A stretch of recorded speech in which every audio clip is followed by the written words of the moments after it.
ప్రకాశం ఎవరిలో ఉంటుంది? సూర్యుడిలో. చల్లదనం ఎవరిలో ఉంటుంది? చంద్రుడిలో. ఆ సూర్యుడిలో వెలుగు లేకపోతే ఏమవుతుంది? అంధకారం.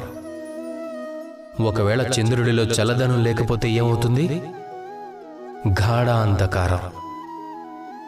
ఇవన్నీ లోపలే ఉన్నాయి.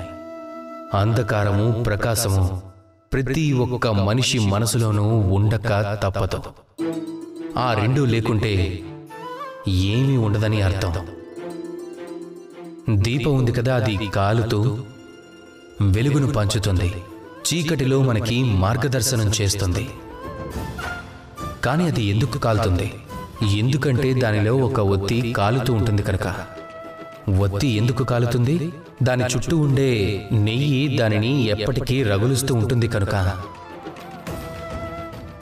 ఇవి అన్నీ కూడా మన మనసుని దీపంలోనే ఉన్నాయి. మంచి ఉంది, చెడు ఉంది. దీపం వెలుగుతూ ఉండాలి, జీవితంలో ముందుకు సాగుతూ ఉండాలి.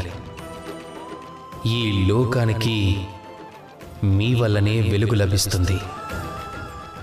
అదే వెలుగులో ప్రేమని పలికించండి. రాధా కృష్ణ.